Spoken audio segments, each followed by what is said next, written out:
Alors, le but de cette vidéo, ça va être de savoir comment résoudre une équation du second degré. Donc, c'est-à-dire une équation du type ax carré plus bx plus c égale 0 avec a, b et c des nombres réels. Alors, comment on fait ça? Déjà, il nous faut plusieurs formules. Il faut, dans notre exemple, identifier les coefficients a, b et c et d'abord calculer le discriminant.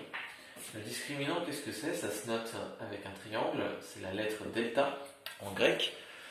Delta est égal à b, le coefficient donc devant x qu'on met au carré, et on retire 4ac, donc 4 fois a fois c.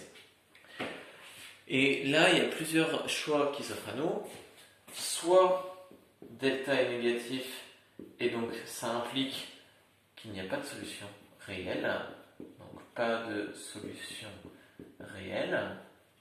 Soit delta est positif, donc là, supérieur ou égal, ou là, strictement négatif.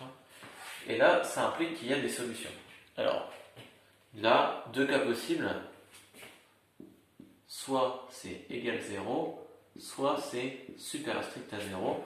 Et supérieur strict à 0, ça implique deux racines distinctes, donc deux solutions à l'équation. Donc je vais quand même mettre solution à la place, puisque là on parle d'une équation. Et si par contre mon discriminant, donc cette formule-là, est égale à 0, il n'y a qu'une seule solution.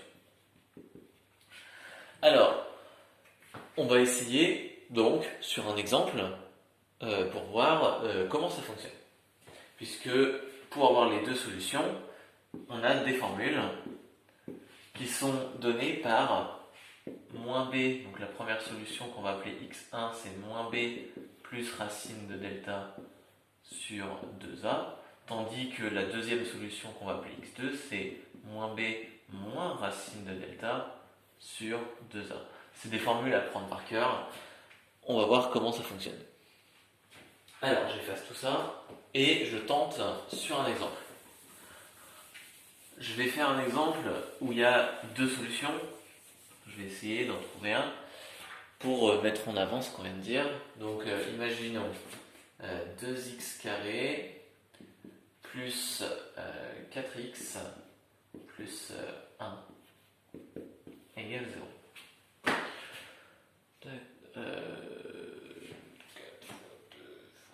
Ouais, ok, ça va fonctionner. Donc, ici, première chose à faire, je calcule delta.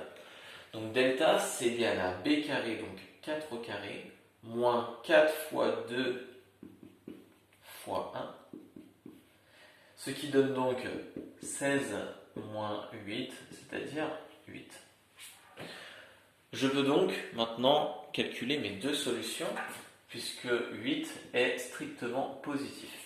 Donc, ma première solution, je la note x1, c'est égal à moins b, donc moins 4, plus racine de delta, c'est-à-dire racine de 8, sur 2a, donc sur 2 fois 2, c'est-à-dire sur 4. Ça, si je simplifie, ça fait moins 4 sur 4, moins 1, plus racine de 8 sur 4. Éventuellement, ça peut se simplifier en 1 sur racine de 2, mais je ne vais pas le faire.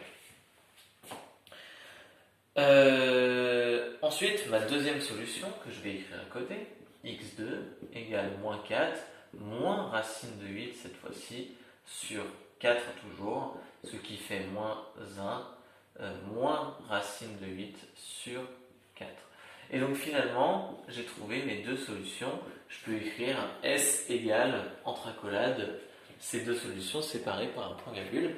Et donc à ce moment-là, j'ai bien résolu mon équation. Vous ne pouvez pas trouver plus de deux solutions dans le sens où vous n'avez que des x carrés au maximum en puissance. Donc c'est ce qu'on appelle une équation du second degré. Et il n'y a que deux solutions au maximum. Soit il y en a deux, soit il y en a une, soit il y en a zéro. Alors, pour faire le cas où il y en a 0, il suffirait par exemple de mettre en coefficient des coefficients plus élevés pour A et C. Donc par exemple, si j'avais mis ici 4x carré et que là j'avais mis plus 2, Alors en calculant delta, j'aurais eu delta égale 4 au carré, c'est-à-dire 16, moins 4 fois 4 fois 2, moins 32, c'est-à-dire moins 16, qui est inférieur à 0. À partir de ce moment-là, je m'arrête là et je peux dire cette équation n'a aucune solution réelle. Et enfin, le cas où delta fait 0, donc par exemple, si là j'avais plus 1, donc là delta ferait 4 au carré, c'est-à-dire 16, moins 4 fois 4 fois 1, c'est-à-dire 16, j'obtiens delta égale 0. Et bien la seule solution, que je vais appeler x0, elle est égale à moins b sur 2a. En fait, c'est la même formule qu'avant, c'est juste que le racine de delta fait racine de 0. Donc, c'est comme si on avait écrit moins b plus racine de 0 sur 2a, et moins b moins racine de 0 sur 2a, ça donne deux fois la même chose. Donc ici, en calculant, moins b sur 2a, ça fait moins 4 sur 2a, c'est-à-dire 2 fois 4, c'est-à-dire 8, ça fait moins 1,5. Donc la seule solution de cette équation serait moins 1,5.